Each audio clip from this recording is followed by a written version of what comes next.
Hello, everyone. Welcome back again. I'm Brigantia Blackbird of the Blackbird Grimoire. A very happy Valentine's Day to all.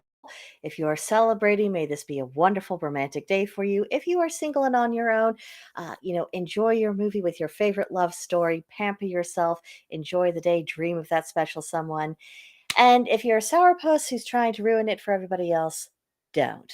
Yes, I know you have freedom of speech. You can say whatever you want to, but you have a whole host of other topics you could talk about. And if your whole day is about tearing down other people's enjoyments, the problem is you, not everybody else.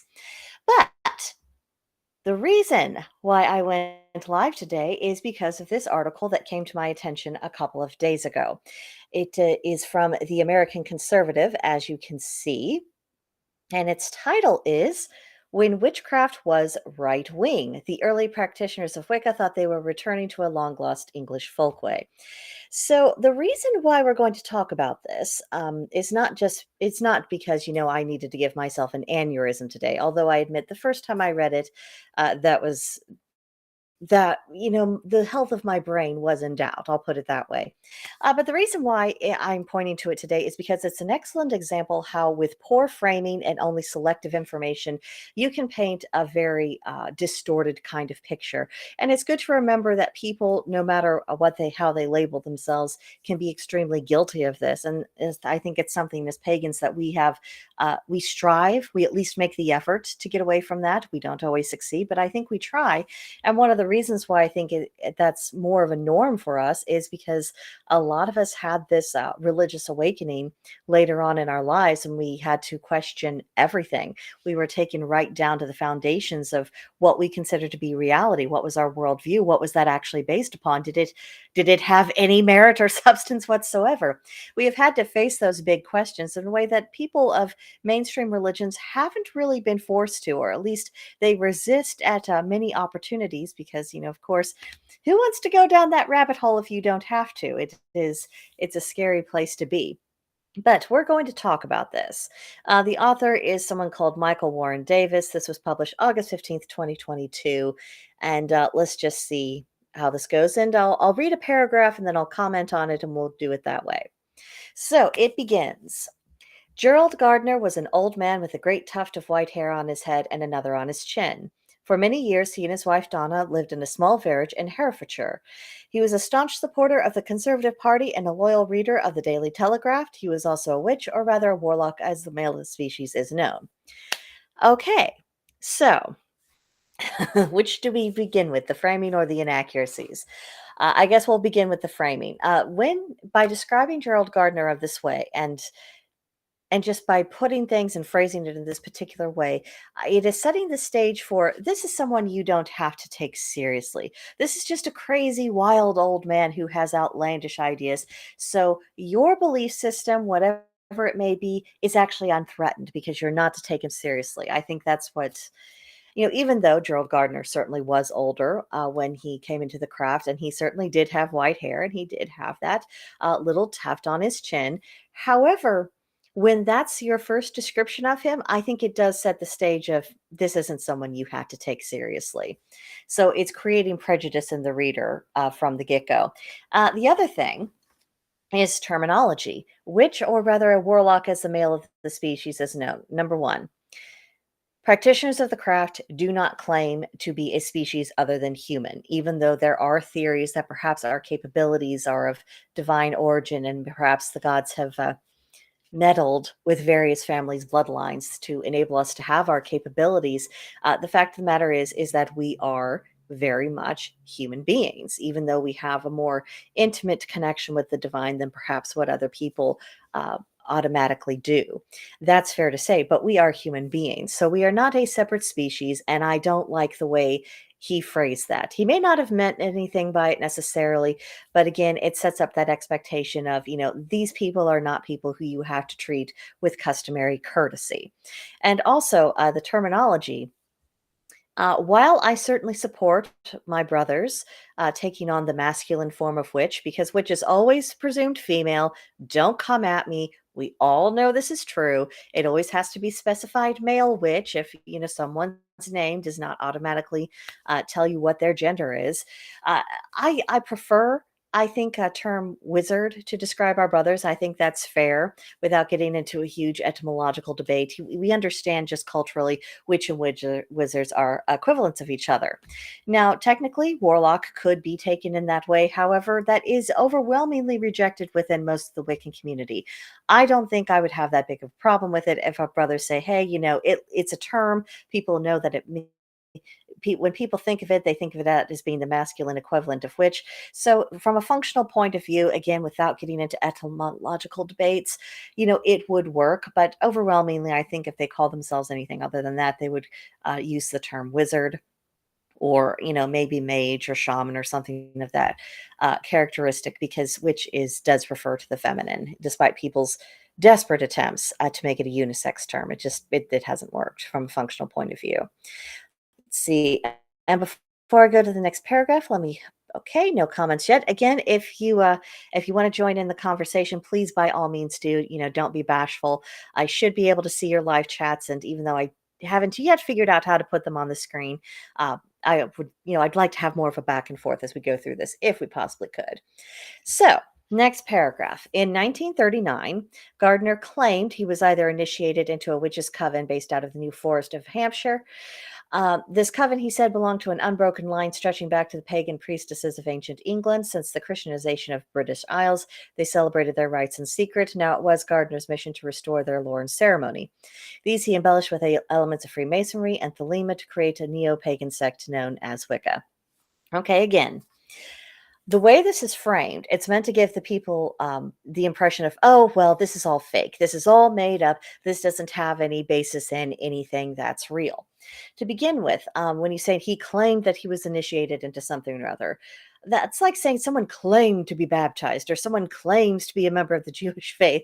It's absolutely fascinating that it's always presumed that if we're talking about witchcraft or more broadly paganism, that there isn't an assumption that someone is being sincere with their beliefs, saying that this is what I believe, this is what I practice, and this is the term that we use to characterize those beliefs and practices.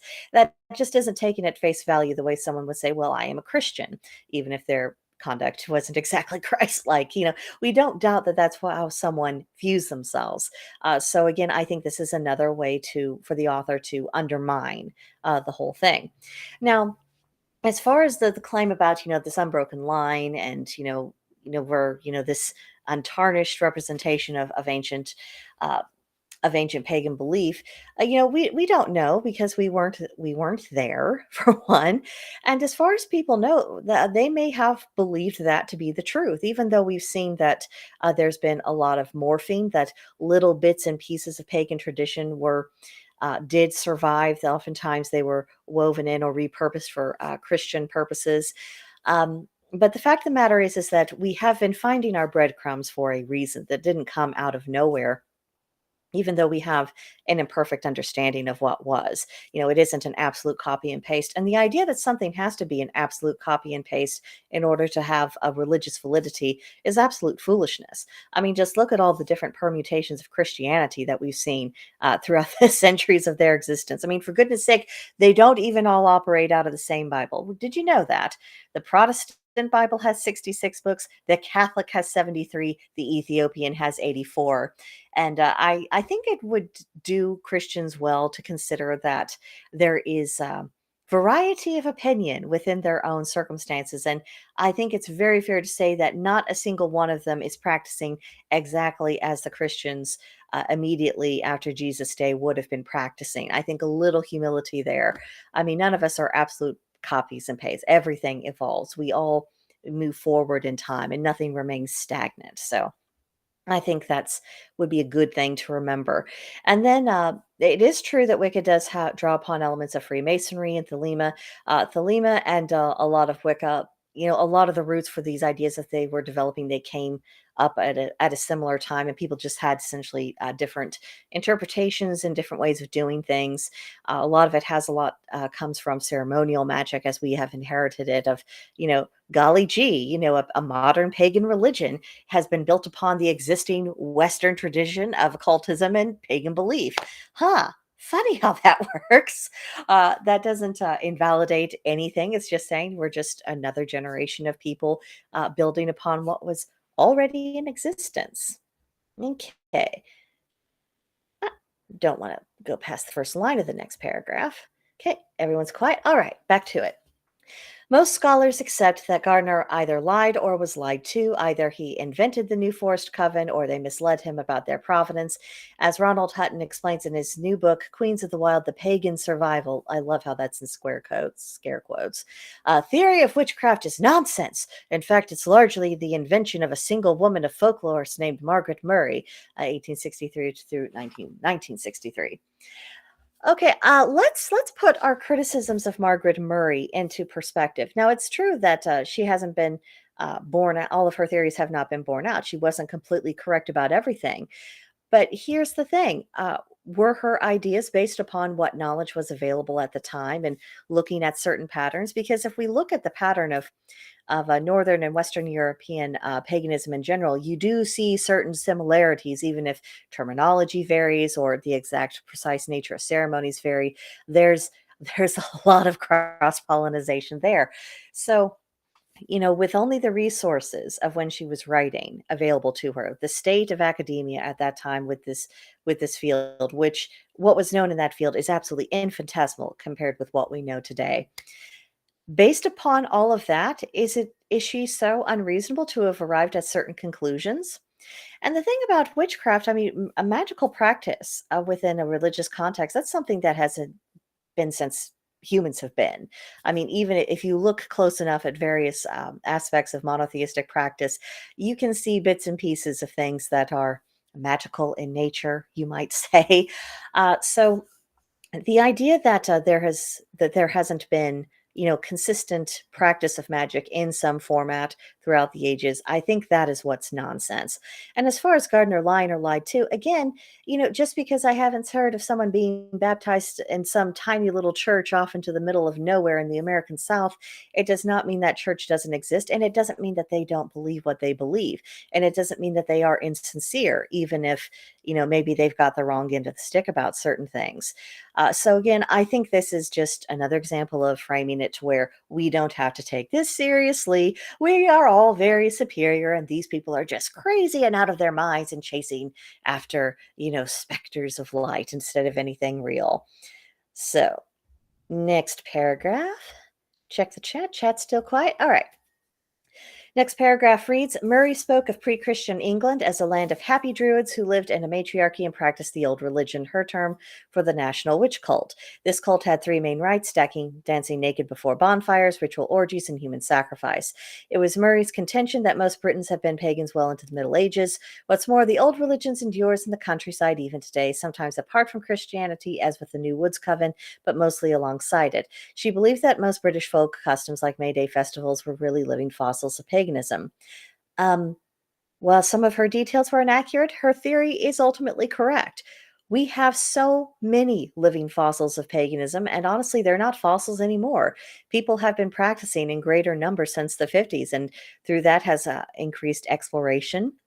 We've learned a great deal more about various seasonal celebrations, various feast days for particular gods, the history and culture in general. We have so much more context. And yeah, dancing around bonfires, that actually was a thing. Many pagan peoples did engage in ritual orgies, but that was not a universal practice. And also, it's important to take into consideration the time period, what was normal for the time, as well as uh, what purpose some of these things served. I mean, we're not exactly all doing ritual orgies now because we're in a different place. And as far as human sacrifice, that is a lot more rare than what our detractors would have us believe. And again, it was a product of the time.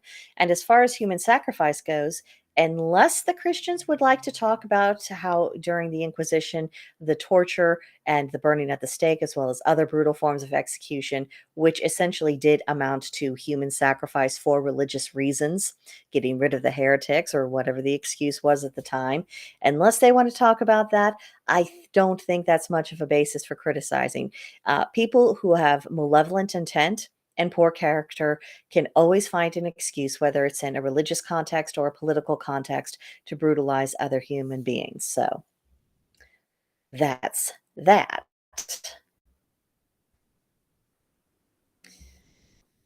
All right. Next paragraph. How does this strange syncretism come to be? Occurring to Murrayites.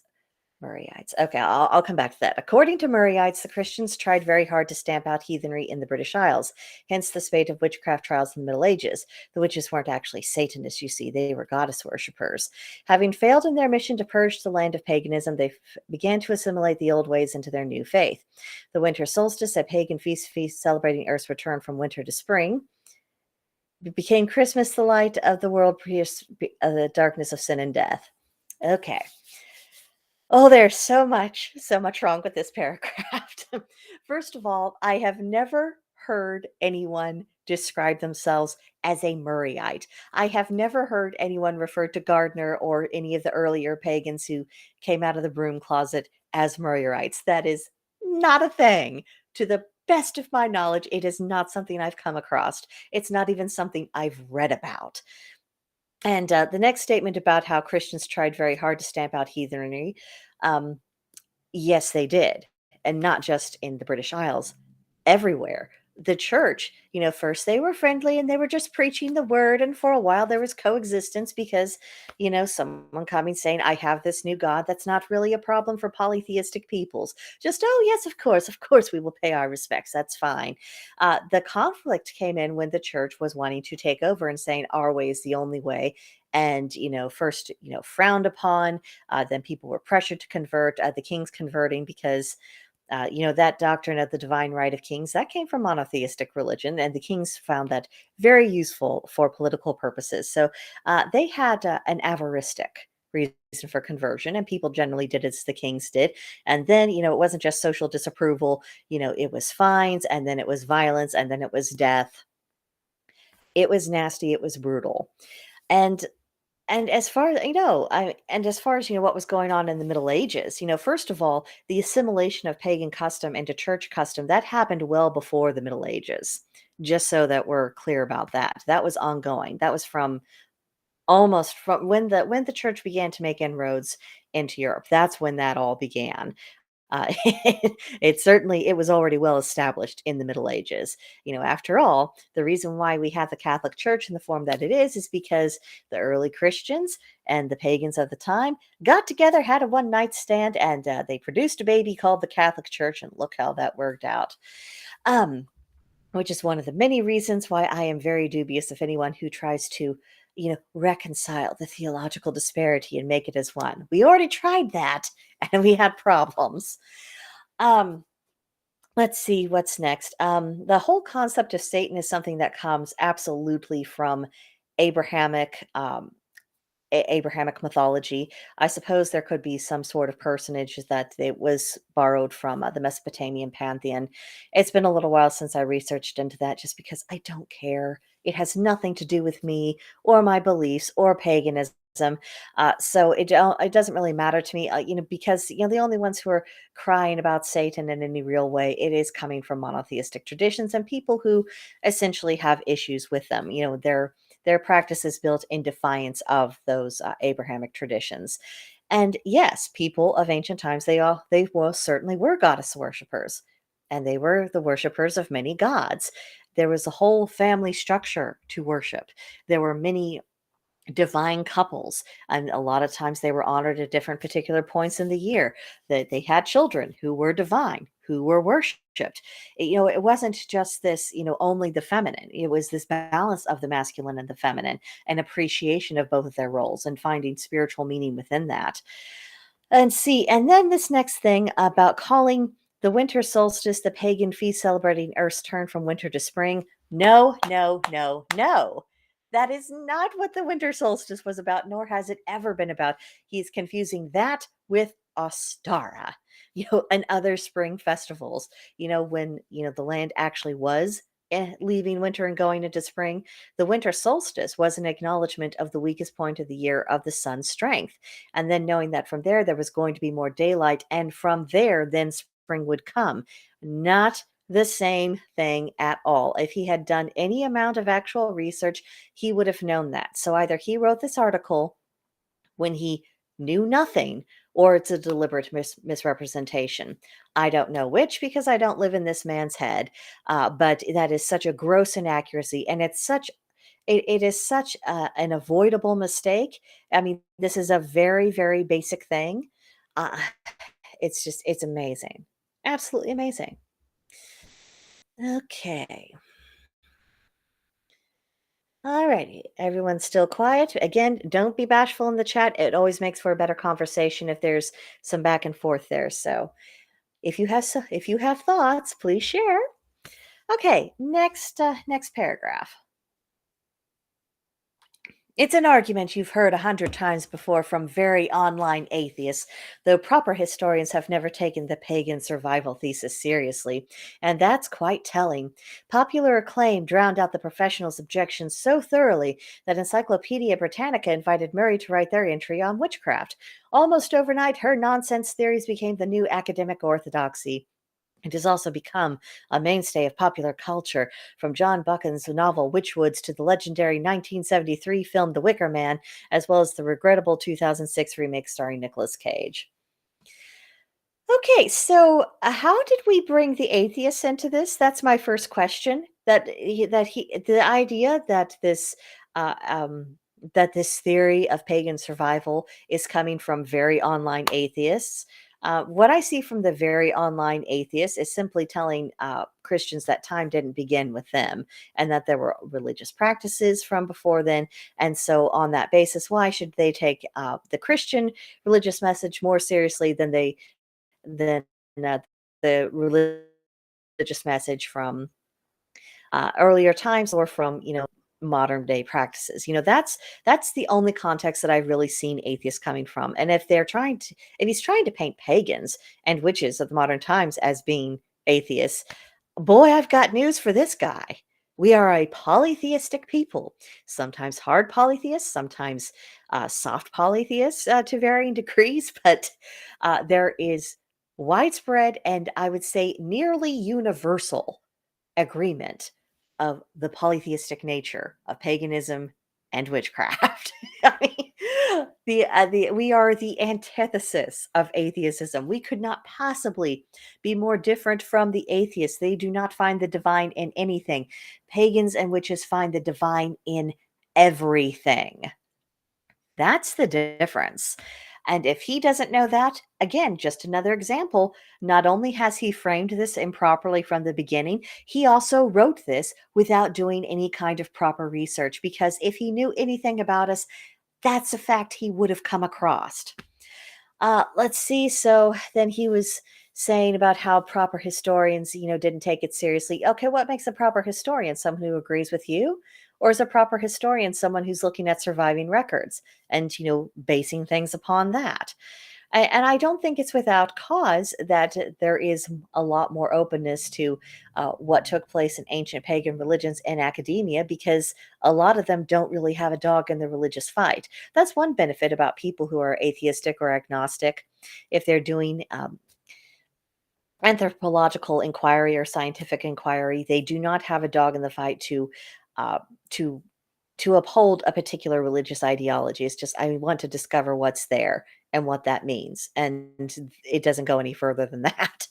Uh, and and again, he's being very dismissive. I mean, it isn't about Margaret Murray being completely correct about anything. It's about saying she was onto something, and as we have learned more, we have discovered that there actually is a lot of basis for a lot of the modern day practices that have been adopted. These are echoes of historical patterns, and people have been, putting Humpty Dumpty back together again. But that's not the narrative he's trying to tell us in this article, is he, dears? All right, next paragraph. Here's where we're going to get personal. Today, the average Wiccan is a pale, overweight woman in her mid 30s. A few years ago, newspapers gleefully reported that these witches were trying to hex Donald Trump so that he would lose the 2020 election and or die. The appeal of Murray Smith, the sexy, empowered woman who's constantly impressed by a bigoted Christian elite, is obvious. But what about a white cishet Tory like Gardner? Again, mischaracterization. I hate to tell them, Wiccans come in all shapes and sizes. Some are pale, overweight, and in their 30s. Others are, very fit and have, definitely can get a tan. We have Wiccans of all sorts of different ethnic backgrounds because, the doctrine of the god and the goddess, that is something that's understood in a more universal term, that you can find these divine energies, anywhere, everywhere. And another thing is that we have Wiccans of all ages. We have pagans of all ages. We have pagan families that some are actually in the multi-generational phase of that family's path. I mean, it's getting a lot more common. We have people who are married in Wiccan. We have people who are single. We have people of every possible political persuasion. And here's the thing about, the hexing of Donald Trump. There were people doing that. And if you knew anything about witchcraft, you would also know how very incompetent some of those attempted hexes were. I remember one in particular, they were trying to affix their hexes and curses on Trump Tower, which is a mirrored surface. If you are trying to attach anything magical to a mirrored surface, it's going to ricochet back onto you. So, we did have some idiots doing some idiotic things very incompetently. But what's also missing is the other side of the argument. There were people who spoke out against such things at the time. There were people who didn't just speak out against what they were trying to do. They actively worked to counteract and prevent it. Let's be clear. When I say that you will find Wiccans of every possible political persuasion, I mean it. I mean, I spoke out against it at the time. There were people who, oh dear, of all the times for my dumb phone to ring, I didn't even realize the ringer was on. But I remember there were leaders of covens who went out and said, this is an absolutely stupid thing to do. You shouldn't be involved in this at all, no matter what your political beliefs are or what you happen to think of Trump. And there were people, I was amongst them, who were engaging in ritual to counteract that, to try to protect him or try to force the blow. And I hate to tell you, the balance between people who are on the Democrat or the Republican or the liberal or the conservatives, left, right, whatever these terms that we're using, however meaningless, you will find about a 50-50 on either side. Now, it's a little bit more challenging for the people who aren't absolute leftists to speak up about that, just because, like so many other religions, we've had a Marxist infiltration. And Marxists are very good about trying to get other people to shut up. And of course, when it's taking all of their confidence just to pursue their path, getting beat up on your own, by your own people who should be supporting you, that takes a lot out of people. And, the appeal of Murray Smith, it isn't about, this sexy empowered woman. It is about coming in connection with not just the natural world, but coming into right relationship with the god and the goddess.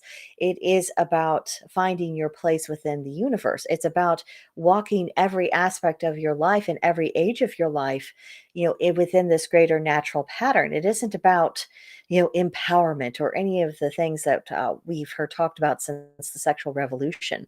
It isn't about leftism. It isn't about any of these nonsensical things. It's about what is that natural order? How can I wield these energies for good purpose? What is my purpose? How can I better my character? How can I be of service to my community? That's what it's actually about. And that's what we have a lot of voices like me, and not just me, trying to shout that from the hilltops if anyone would actually pay any fucking attention. And as far as, why is he bringing up white cishet? Why?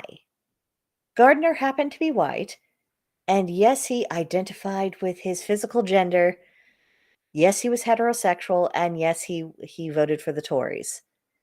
What does that have to do with religion? What about Wicca, if you knew anything about it, forbids that? I mean, for if anything, because Wicca is, in essence, amongst other things, it can be described as a fertility religion. Well, how does fertility come about? It comes about through heterosexual sex.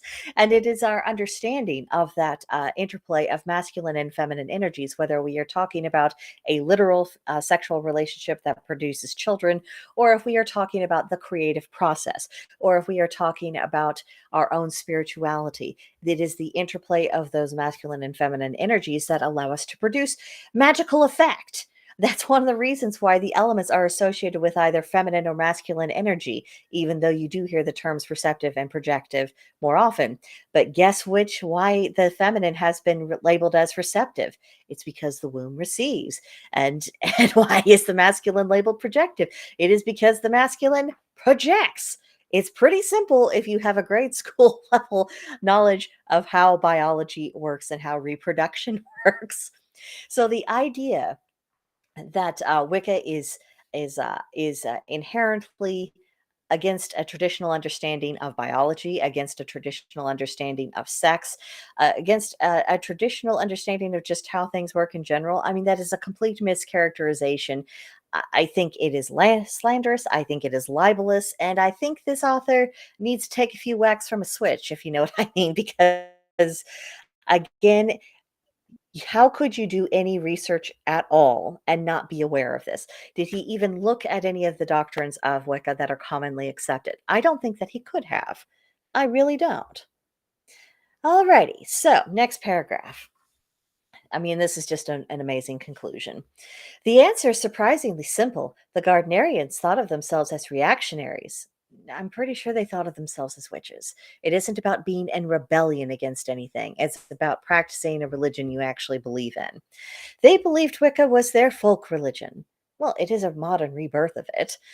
The witch cult is to England what Shinto is to the Japanese or Dreamtime to the Aborigines. It's the true faith of the indigenous people of the British Isles. Predictably, then, most of Gardner's early followers shared his political views as well. Pump the brakes. Stop right there. The British Isles' religious background has heavily influenced between the native British, the native Britons. Was strongly influenced by Celtic traditions, by Norse traditions, and over time, these various peoples, an ethnogenesis occurred, and so what we have as of Wicca is also a fusion. It is a fusion, and it's an explanation of the patterns that we're seeing in both of those belief systems. It is the inheritor of that, and yes, this is a natural fit for people of British ancestry. But as far as that people would automatically share Gardner's political views, he has not talked to us. If he had gathered randomly a group of let's say 5 different Wiccans, he would have found a wide range of opinion on a variety of political and social topics. I mean, Mike, he didn't talk to us. He didn't read about us. I don't know where he's getting his ideas. I mean, this is such a drawn back, low resolution, prejudiced take on everything that we are. I mean, it's amazing. It's such a departure from the reality of it. Next paragraph reads, in 1973, a researcher named Frank Smith published a book-length study of the first Wiccans. For the most part, they were middle-aged and working class. The majority were supporters of Enoch Powell, the British Prime Minister, known for his opposition to mass immigration. Most Gardnerian covens also barred non-whites from joining because, as one member puts it, teaching magic to an inferior race could do untold harm. Okay, here's another interpretation of that. They were people of their time. Racial prejudice during such eras it was much more common than what it is today. But in modern times, I mean, ever since I began my studies, it was never, this really hasn't been a thing. It hasn't been a thing at all. The question of joining covens or anything, it has to do with magical capability. And are you actually in relationship with the god and the goddess? Are you looking at the pattern of paganism? Are you learning from it? Are you working with these natural energies? It has a whole host of other ideological qualifications, as well as learning a skill set. It has nothing to do with politics. And those who have been bringing in leftist politics, what they are doing is quite wrong. I mean, it's a distortion of the beliefs. It's twisting it around.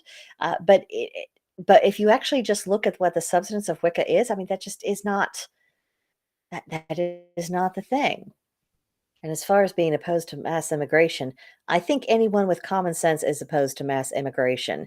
I mean, we need to stop this business of thinking that people have the right to roam the earth and say, "Well, this spot is now my home." I mean, no, you have the right to live in your country of origin. You can live in someone else's country with permission, and if you conform to their culture. You're not willing to do that. everyone in that country has the right to resent you, and they have the right to tell you you have to leave. It's as simple as that. Your house, your rules. Next paragraph. If these Wiccans believed in matriarchy, it's only because they thought patriarchy was imposed on their ancestors by Christian invaders, and if they conducted their rites in the nude, it had nothing to do with being transgressive. In fact, according to Smith, the opposite was true. Their covens met in secret because they were afraid of being inundated with hippies looking to have sex parties in the woods. I mean, there are some Wiccans who do have a more matriarchal version of the past, but a lot of that was influenced by the fact that in both the Celtic and the Norse and Germanic worlds, women were treated better, a lot better than many of their counterparts at the time. And I think a lot of that has to do with just where they were located. You're far north, it's a harder life than what there is in the South, and so a lot of times you have to rise to the occasion, even if something wasn't your primary responsibility to do. And of course, if a woman was widowed and her sons were young, there's a lot of things that she would just have to cope, and she would have to deal with it. And so because of that, women learned a great deal of strength, but this strength did not put them out of partnership with their men. If anything, it made for much stronger marriages and partnerships, because they know that if something awful happened to their spouse, the survivor would be able to cope, and they would be able to go on, and the family would be okay. And so there was respect, earned respect, I might add. And as far as practicing rituals in the nude, very traditional Wiccan covens did and still do practice in the nude. Um, and it doesn't have anything to do with being transgressive. The whole fascination with nudism, there was a fashion for it in Gardner's time, and periodically, people will bring that up for whatever reason. People are into it. I personally think most human beings look better clothed, and most human beings, if they are going to be seen nude, it's better to be done through the eyes of love of their partner, who is looking as much at their personality and their desire for the person within as to their exterior form. That's just my opinion. There are plenty of covens who absolutely do perform their rituals completely clothed. And in ancient times, it was just, again, there was certain norms for the time that was just culturally normal and not any particular big deal. The only reason why it might be a big deal now is because it's not a cultural norm. And as paganism continues to develop and gain strength, including Wicca, I don't know that we'll have an upsurge of people practicing in the nude. I mean, people who are comfortable with doing that, and who view the human body just as a beautiful natural thing, and they're wanting to be in their fullest natural state. I think you will see groups that do that, and I think you'll see other groups who put on their ritual robes, and it'll all go along very well. Um, let's see, and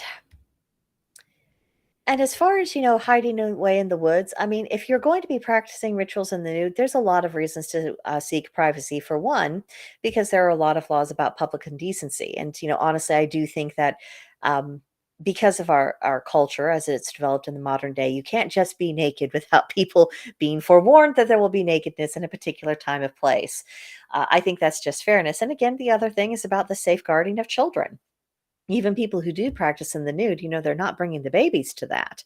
There's a certain question of what's appropriate, and making sure that things are above board. And of course, even if there is any kind of a ritualistic sex magic going on, by and large, that's something that is absolutely practiced in private. And of course, you don't want some random people joining in with you for that, because that happens to be their kink. There's a great deal of difference between people who are engaging in this kind of sexual proclivity because they find it fun, and people who are engaging in certain sexual practices as a religious function. So let's not conflate the two. All right, check in on the chat. Chat's quiet. Okay. Oh, went too far. If Gardner were alive today, he would undoubtedly be a Trump supporter. His spiritual daughter, the Hufflepuff girl boss, would hate his guts. What gives? Okay. I am absolutely opposed to this business of looking at historical figures and making assumptions about what they would or would not support. To begin with, Gardner was British. He's not going to be involved in American politics. Yeah, I mean, he's not, a Trump. When I think Trump supporter, I think Trump voter, and someone who actually is allowed to vote in our elections. It really wouldn't have involved Gardner in that way. He might have some very firm ideas about who is prime minister and why. And as far as his spiritual daughter being the Hufflepuff girl boss, hating his guts, let's be clear. That image, that image has been built up through this author's prejudices that are probably shared amongst people who share a similar worldview to him and who are equally ignorant about what Wicca is all about. Not a statement of fact. We are so short on accurate information, and this is amazing. Next paragraph. Well, speaking of woods, it's only in the last couple of decades that nature and conservation have come to be associated with the left. Historically, liberals have been concentrated in cities. They were merchants, manufacturers, white collar professionals. They had access to education and leisure. They were enlightened. The countryside, meanwhile, was rid out of prejudice and superstition, in a word, conservatism. The old English folkways continued uninterrupted from time immemorial.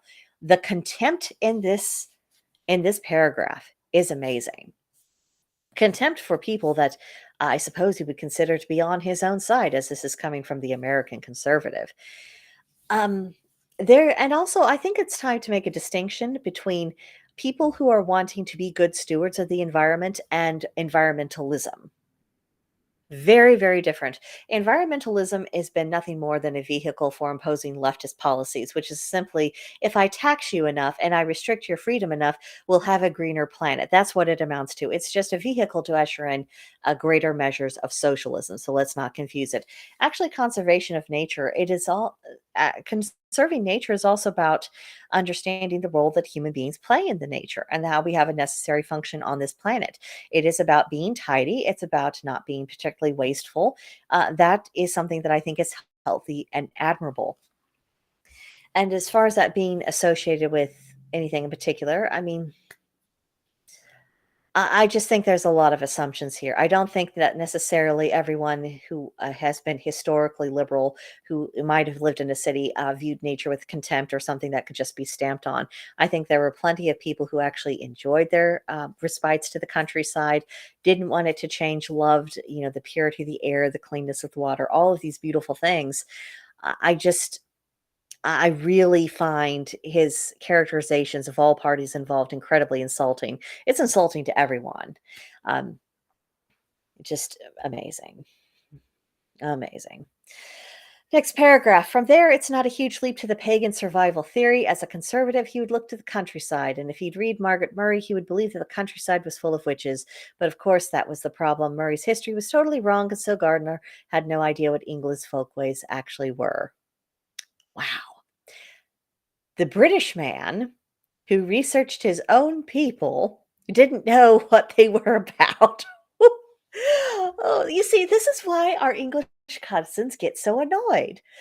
Telling them that we know their history and we know more about their customs and their origins than they do. I mean, it is only their commitment to good manners that hasn't led them to remember their more martial past and give us a whack or two.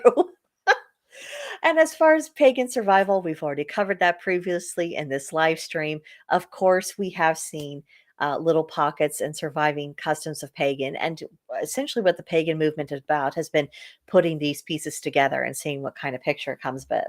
And of course, Gardner wasn't looking at the countryside as a conservative. He was looking at the countryside as someone who had a pagan mindset. Pagan spirituality is born of the soil because nature, the nature that we're in, is our first teacher. That's what alerts us to the interplay between the divine masculine and divine feminine. It's how we come to know the gods and goddesses and spirits of various places. That's where it's coming from, but it has absolutely nothing to do with politics. And the thing, I think it is an unfair characterization of Margaret Murray to say that, they would believe that the countryside is full of witches, as opposed to saying what I think would be more accurate is that aspect of the craft was surviving in the countryside. Because again, in the cities, it's a lot easy for people and with political power to clamp down on dissidents. It's more of a confined space. Whereas in the countryside, you can get away from people and people don't necessarily know what you're getting up to or why you're getting up to it. So it's a lot harder to regulate, which is another reason why all of these authoritarians are desperately trying to push people into cities so they can have that control from whatever they consider to be wrong think. So that does it for that paragraph. I mean, you can see why I felt the need to dissect this. The next one reads, another major influence on Gardner was the Romantic movement. Romanticism was in itself a reaction against two major forces, the Enlightenment and the Industrial Revolution. Hutton notes in 1810, 80% of the population of England lived in the countryside and engaged in occupations directly or ultimately based on farming, and in 1910, 80% lived in towns and cities and engaged in occupations directly or indirectly based upon commerce or industry. I think it's fair that the romantic movement is a bit of a reaction to the Enlightenment, but instead of seeing these things as either or, I see these more so as a balancing forces. But I don't think that balance or taking things into context is something that the author of this article really does. Next paragraph reads, the Romantics championed the countryside against the city, the farm against the factory, the medieval against the enlightened. Truth is found not in the mind, but in the soul, not in artifice, but in nature, not in the seen, but in the unseen. Needless to say, they were right-wingers almost to a man. Sir Walter Scott, William Wordsworth, Robert Southey, Samuel Taylor Coleridge, and Lord Byron were all conservatives of one stripe or another. Edmund Burke's essay on the sublime and beautiful is landmark text of romantic aesthetics, and we could go on. Lord Byron, the conservative. Lord Byron, the known the known sexual deviant, the conservative. Okay. Okay. That's a fascinating way. Oh, that is fascinating. Okay. Again, the author is seeing these various concepts and movements as being things that aren't just in opposition to her, but only one can survive. Whereas there, you can find worthwhile ideas in both the Romantic movement and in the Enlightenment. It's a question of are things in balance. Truth, as a matter of fact, can be discerned with the mind, but truth, when we find it, it is speaking to the soul, and the soul isn't just our emotions. It isn't just our intellectual process. It isn't just our instincts. It is all of these things. It is all of these things coming to the same conclusion. That's what leads us to believe that we're on the pathway of truth. Um, Truth found not in artifice but in nature. Well, nature is the ultimate truth. Nature is the only thing we can be 100% sure is real and exists. Everything has to start with nature. Truth in artifice, if when you find it, will be a reflection of nature. It will be an application of nature. Truth found not in the seen but in the unseen. Now, this is in contradiction to what he just said. If truth is found in nature and nature is seen, therefore truth can be found in the seen, and then therefore that is also recognized amongst witches and pagans. And as a matter of fact, we find truth in both the seen and the unseen, and we see the seen and the unseen as being two halves of the same coin, being indivisible. These are things that are a reflection of the other. But of course, he doesn't know what we actually believe. So he wasn't able to make that connection. He's too busy with his little vanity project here. Next paragraph. Of course, a few prominent romantics were quite radical for their day. Percy Bysshe Shelley is one, Charles Swinburne is another, yet these exceptions prove the rule. If they felt no attachment to the medieval, it was because they preferred the old religions and wrote hymns to the old god. Again, he's conflating politics with religion. Wrong. He is he's saying that they felt no attachment to the medieval. Just so many assumptions and so much misrepresentation. Next paragraph. So Englishmen of conservative and romantic sensibilities might well be attracted to paganism, and if he was steeped in Murrayite nonsense, that paganism would probably look a lot like Wicca. I've already gone into why all of his assumptions and how Gardner came about to his beliefs and why that is just not the case. So I won't relitigate that again. And the next paragraph reads, taken on its own, the whole thing is laughable. That's just as well because the pagan revival wasn't limited to Britain and all its leaders weren't as inept as Gardner. What is laughable about looking to nature and finding the divine? What is laughable about basing one's holy days upon significant aspects of the seasons as they come and go? What is laughable about wanting the masculine and the feminine to be in balance and harmony and in right relation to each other? What is laughable about all of that? Is it any more laughable than to base an entire religion upon a deity who says, I'm totally the Almighty and one true God, the only real God? Totally am. And you can know that because I said so and because I told you that's what my name means. I am what I am. And I have a whole holy book that just that reinforces that belief because I said so. How is that more reasonable? Because it has already been established by multiple researchers multiple times that the God of Abraham, the God of that Bible that's so called universal sovereign of all, came from a Mesopotamian pantheon that he wasn't the head of. He was one of the 70 sons of El and Asherah. And even the idea that he was at one point married to Asherah, that was a later development in that lore. Before he was, much lower on that totem pole, I can tell you, in charge of weather and storms and things of that nature. Powerful, to be sure, don't get me wrong, powerful and certainly significant in an area that is largely desert. Of course, a storm god who brings rain that enables you to grow crops so you can live is going to be of paramount importance, but he's not the only God. He never was. The idea of him being presented in this more monotheistic way, that's something that came about gradually, first through Judaism. And at first, it was just a matter of him being their tribal god to whom they were devoted to, which, that's not really a huge deal. I mean, you should be devoted to the gods of your tribe and the gods of your people. That's kind of how most of humanity has worked. I don't find that objectionable, but the idea that he's the only God, that's when we start having problems because it isn't true.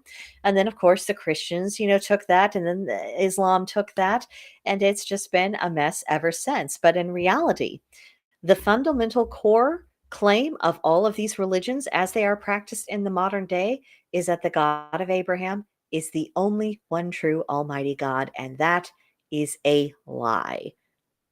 All of their religions are based upon that lie.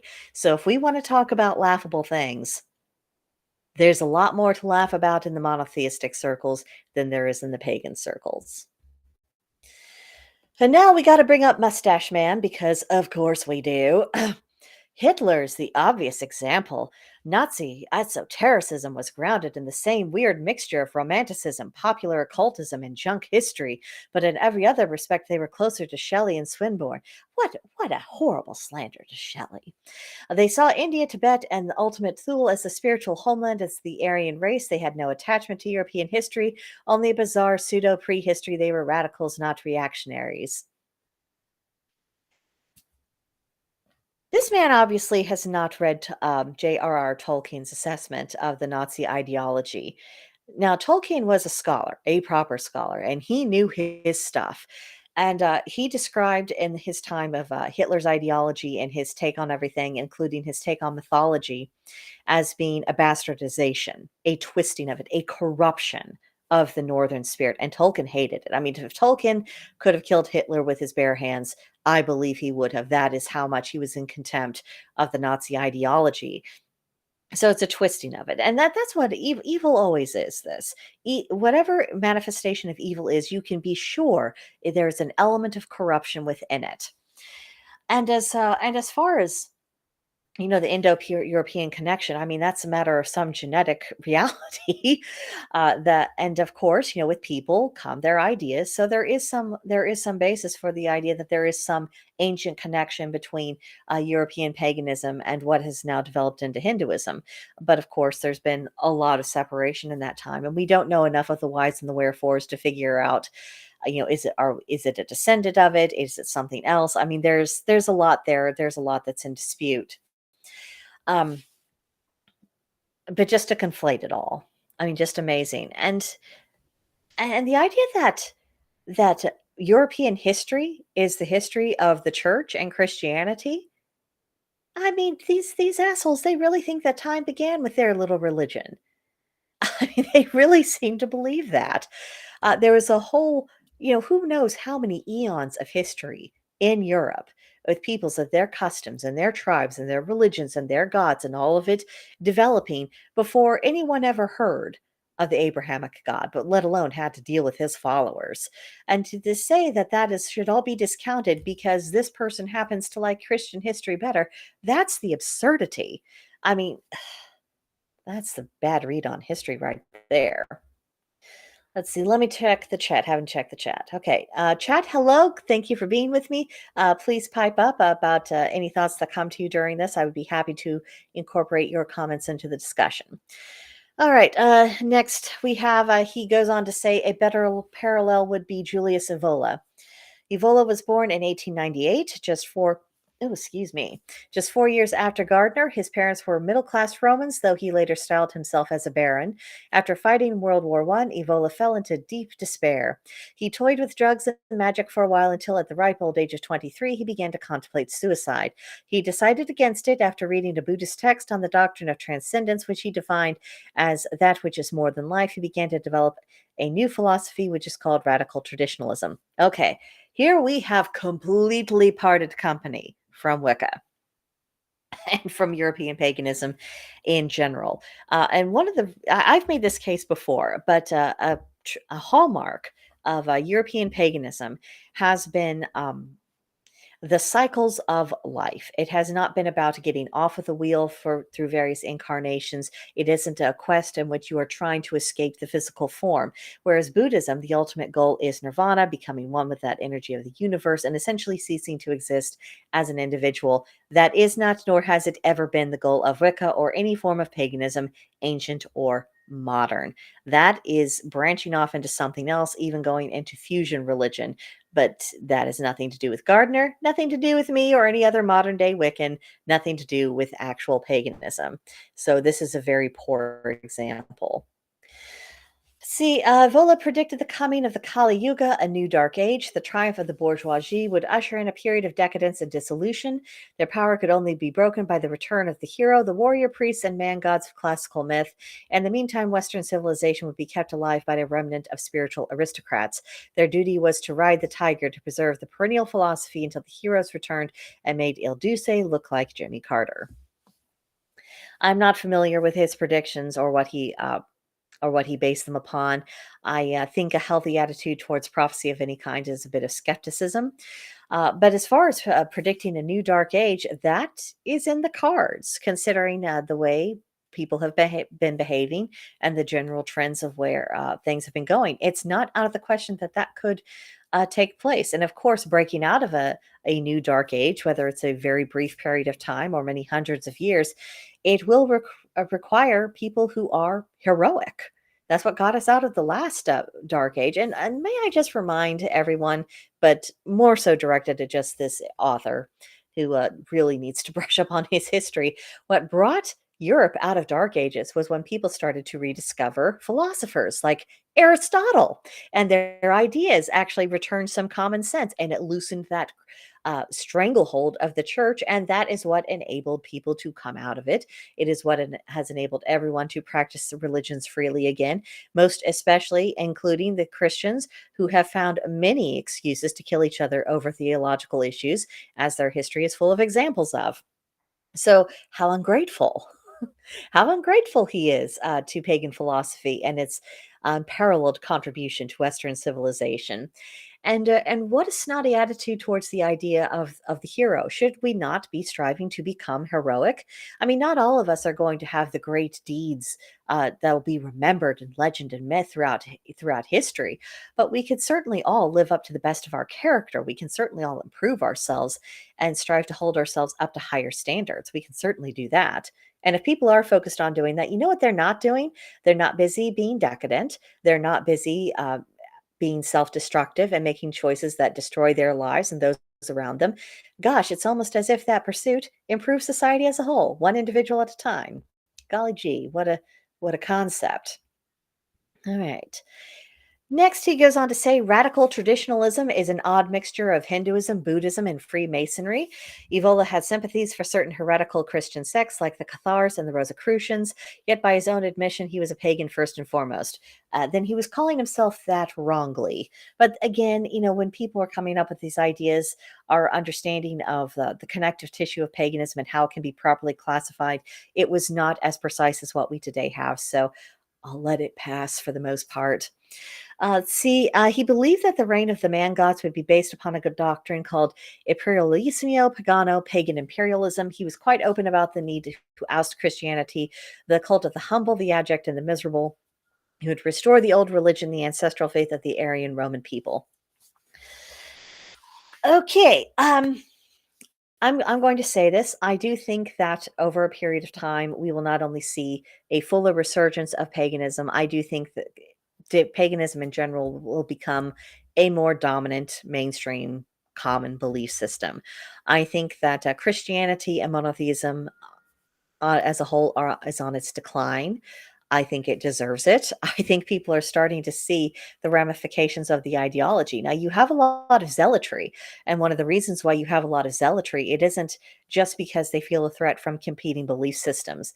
It's because they are afraid that their faith is not having the same psychological hold upon people in general, and that even those who do adhere to it, they're not. It's not as heartfelt as what it perhaps was. It's certainly not based upon um, not thinking that there's any other option. People are a lot more open-minded. They see that there's something out there, and they're more apt to criticize doctrine, criticize the conduct of the church. And I think there's a very deep-rooted insecurity. But I do think over time, I don't think we'll see it in our lifetimes, but I do think that Christianity will to a large degree die out. I think Islam will even die out. I think Judaism might survive for a while longer, but then again, Judaism doesn't go out of its way to proselytize. And even when someone wants to join their religion, I think they're supposed to ask them 3 times, like, "Are you sure?" And when I first heard that, I kinda laughed because I have a similar view about the craft. I I will forever be telling people, "You can absolutely be pagan without practicing witchcraft. You don't have to go to do that. It's not necessarily an easy life. It can be rewarding, but it isn't right for everyone." And there's nothing wrong with that. There's no shame in that. So I have a little bit of I have a little bit of fellow feeling for that. But for anything that is proselytizing, anything that is requiring forced conversions, anything that's essentially my religion is the only one that has ever had an intelligent thought, and everyone else must conform to me, I think that is on its way out. And good riddance. Alrighty, next paragraph, but first, people are quiet. Okay. Next paragraph reads, "Today Evola is known as the intellectual progenitor of the European far right." I don't know about that.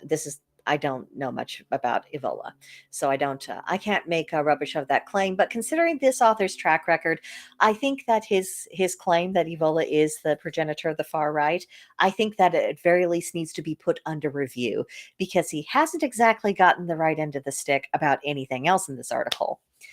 He was the main inspiration for Europe's identitarian movement. Its founder, Dominique Venier, was an ardent radical traditionalist and practicing neo pagan. In 2013, he shot himself in the Cathedral of Notre Dame as a protest against France's new same sex marriage laws. Evola is also a major inspiration for Alexander Dugin, the Putin's regime chief ideologist. Dugin's dream is to blend Orthodox Christianity and Slavic neo-paganism into a new state cult. Evola has also been cited favorably by Steve Bannon, including for some reason at a 2014 summit at the Vatican. Again, I'm not taking any of that, what he just said, at face value. If you're interested, by all means, do your own research. But we are so far afield from where we began in this article. We began talking about Gerald Gardner and why he thought Wicca was rubbish, and now we're off here. I mean, just amazing.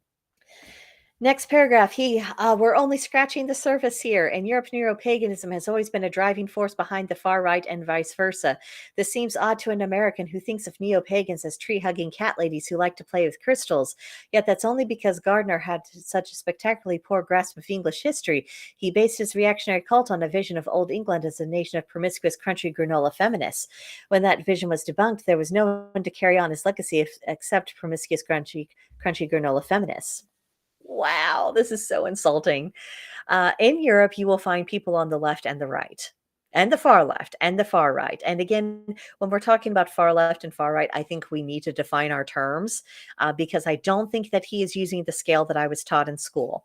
When I was in school, elementary school at that, we were taught that politics was a scale. At the far right was anarchy, where there was no law and there was nothing but individualism. And on the far left, we had authoritarianism, in which it was just the government and it was control and it was collectivistic.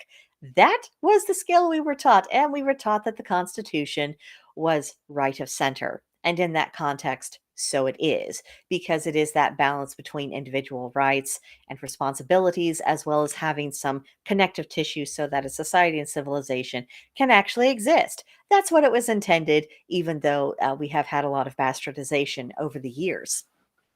So his take on this, again, and his take on Gardner and what he did or did not believe and what it was based upon, wrong, wrong, wrong, wrong. And as far as, again, what he thinks of modern Wiccans today, you have Wiccans of all shapes and sizes. How many times does it have to be said? We are not as he describes. Then he concludes, for the most part, though, Gardner and Evola were two peas in a pod. Both sought a return to pre-modern, pre-Christian order, and that is the essence of neo-paganism. From Asatru to Rob Novery, the goal is always the same: to expel foreign religions and bring about an ethno-spiritual awakening. It's racial and regressive by its very nature, more Slytherin than Gryffindor, as our Wiccan friends would say. First of all, a lot of us at first distanced ourselves from Harry Potter because we are tired of being accused by fantasists, by people like this author. And okay, let's do this. We're almost through this article. It isn't just it's a question of not so much a return to a pre-modern way of life, but more so it's coming into better balance with the natural world. We are looking at pre-Christian religious traditions. We are. That much is fair. But as far as it was not Christianity that brought modernity about. If anything, Christianity has a very long history of slowing down any kind of progression towards modernism or any kind of modernization at all, because Christianity is very much, you must believe our certain way, and if you don't, you're a heretic and a danger to society, and we've got to get rid of all of your discoveries. So if there's any enemy towards a healthy progression of improving life and improving people's ability to um, live longer lives and live healthier lives, it is more so coming from the outmoded Christian forms. It's not really coming from us. And, his take on what the essence of neo paganism is, it's just inaccurate for reasons I've stated and again just in this live stream. And to be honest, I don't even like the term neo-paganism, because when people use that, it just feels like it's this label of you're fake, you're not real, this isn't authentic.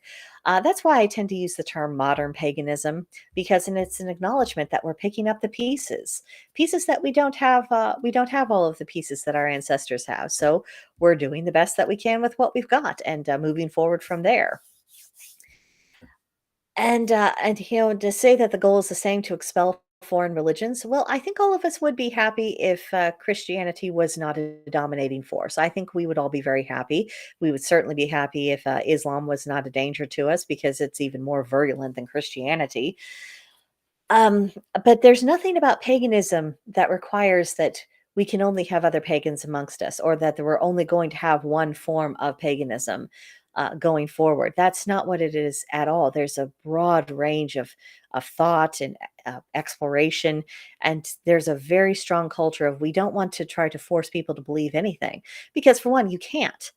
If you are forcing through someone through threats to say that they profess to have certain beliefs, and you have pressured them to perform certain acts as proof of those beliefs, well, it's a lie. It has all forced conversion has always been the most pathetic, self-deceptive lie in the history of lies. I mean, that's the excuse when someone said that, well, they had to have the Inquisition because some of the Jews and Muslims who said they converted, they suspected they were going back to their old practices. Well, gosh, maybe you shouldn't have told them that in order to exist in society without violence, that they had to adopt the Christian label. Maybe you wouldn't have had these, worries about imposters being among you if you had not created a situation in which people had to lie to you in order to survive. Gosh, it's like you brought this upon yourselves. Um, there's just so much with this. You can think, you can practice your other religions, even if they are based upon monotheistic lies, as long as you are not posing a danger to other people. That's just the contract of a civilized society. That's how it is. And for another thing is that paganism is not inherently proselytizing. People come to us. We make ourselves available through, individual conversation, through books, through video content like this. We make ourselves available so that people who are seeking can find us. And then they make up their own minds if we're right or wrong or somewhere in between. They make up their minds what they're going to do with this information. There is not force or coercion of any kind involved, and there never would be, because we would have to completely forget who we are in order for that to take place. And as far as, ethno-spiritual awakening, here's another thing that this person doesn't understand about our relationship to the gods in a pagan context. The idea is that our gods are essentially the progenitors of human tribes. We are tied to them spiritually, possibly through actual blood, because the gods can take on flesh if they want to. That's for them to decide and for them to do it any time they please, or to not do it any time they please. We are of them, they are of us. It is a very intimate tie. To say that we should not be awakened to these ties essentially to our extended and ancient family, that's just ridiculous. The idea that we should be denied that connection, or that we shouldn't pursue it, and that we couldn't find meaning from it and form a spiritual practice around essentially those family ties. I mean, that's just ridiculous. Absolutely ridiculous. Um, and that's what I've got to say about that. Let's see. Now, the author, Michael Warren Davis, he's the author of The Reactionary Mind, contributing editor of The American Conservative, and apparently has his own newsletter. His views are his own. Well, his views certainly are his own. My goodness gracious. What do you make of all of that? I mean, you've heard what I think about it, but what do you think of that complete mess? And remember, he started this off by complaining about Wicca, and then he went on to encompass everybody else, including religions that are either fusion religions or religions that are clearly outside of the pagan family tree. Although I doubt he's aware of that, because again, he has not, whatever investigations he's done, it has not led him to any kind of accurate understanding. When I began my studies about Wicca, I've learned about, the god and the goddess, what they represent, the different theories about God, what the gods are. Are they concepts? Are they representing, the composite of every god and goddess that has ever existed? Are they individual members? Are the god and goddess essentially the original pair, and everyone through one form or another essentially descends from them? Each pantheon family of gods, are they descendants of the original pair? Are we in a situation? Do we have a more Roman point of view of, there's one pantheon and we just have different names for everyone? There was this whole discussion. It was a question. It was an idea meant for the student to explore. Then there was the explanation of the interplay between projective and receptive energies, an explanation of elemental energies, and how these various ideas that are described as earth, air, fire, water, and then additionally spirit, that these are the building blocks of the universe, both physically and spiritually, and that you are learning to practice your magic through that. What about the progression of the seasons and the wheel of the year? I know some people have their criticisms of it. But if you go through the year, wheel of the year, the part of the role that the god plays is he's representing the natural course of the human lifespan. Birth at Yule, childhood at Amalk, adolescence at Astara, maturity and getting married at Beltane, the height of his power at Letha, the midlife at Lunasa, the death and old age at Mabon, and then taking up his throne as a lord of the underworld at Samhain. He's representing the corporeal aspect of life, whereas the goddess, who is continuous, and she doesn't go through that same life death cycle in the same way. She changes her form, but she never goes through that same symbolic death. She's representing the more eternal aspects of our spirits. The flesh will shed, but the spirit and soul endures, and it reincarnates, and it goes on and on and on in this divine pattern. I learned about that, and how all of our holidays are a metaphor of that. I was introduced to the long form of the Wiccan Rede, not just, the two-liner or the eight-liner, but the full long poem that essentially describes Wiccan practice and its pursuits and a lot of its core symbols in a single poem, which is why people do keep going back to it and examining it, because that's our baseline. We keep going back to that. And as far as, our magical practices, yes, it's coming from things that were learned and were shown to work through the Western occult tradition. What a shock. What's wrong with that? We can practice on our own. We can practice with other people. We can practice as families. We can practice, in various different forms. We have festivals for these things. If he had learned anything about us, do you think he could have actually arrived at any of the conclusions? Whatever he came across and read, he was doing research to find things that confirm his own bias. He was not trying to find out what was. He was absolutely did not define any of the differences between notable pagan traditions. There's a world of difference between Asatru and Wicca, between someone of a Druid faith, or from someone from Slavic traditions, from someone who follows more of a Norse path, or a Germanic path, or a Romanistic. There's a lot of difference, including philosophical differences between that Roman world and more northernly European tribes. He didn't investigate that. He didn't find out about that. He certainly didn't define our common ground accurately. He totally misrepresented our motivations. He has no notion of how politics even comes into anything. He does not understand anything about us at all. And yet he gets to have a column about it. This is why it's so important for us to speak up when we find these errors. We're not going to change closed minds, but for people who are seeking and who are examining all sides of the argument before really making up their mind, this is good information for them to have. We need to have people making the counter argument in public. It's important to make these rebuttals. It's also important for us to make the affirmative argument of this is what we do, this is what we think, not from a defensive reactionary point of view, but just, I'm making a declarative statement. This is what I believe. This is how I show it. There's a great need for that. It has great value for people who are in that phase of spiritual exploration, perhaps for the first time in their lives. People need to know what is. They need to hear different perspectives on it, and they definitely need to have information that is so grossly inaccurate. And again, I think it is slander. I think it is libel. If I thought I could get to a court and make this person actually pay for the damages that was done, not just to me, but to all of us in general, maybe force him to force him to donate a tidy sum to a pagan charity of some sort. If I thought there was a practical way forward to do that, I honestly would advocate for finding that, because how repulsive. What a pack of lies. What a pack of misrepresentation. And it goes to show, if you are operating on a false premise, a false premise leads to really false conclusions. If you have the wrong idea in your head, you're not going to discover truth through the lens of that wrong idea. And thank goodness for those of us who are pagan, because we're always putting our beliefs to the test. We're always questioning ourselves. We're always trying to make sure, am I on solid ground, or did I go off into Neverland and I need to come back to reality? I mean, thank goodness we have a faith that allows us to check ourselves and to make progress with that, because clearly that person doesn't.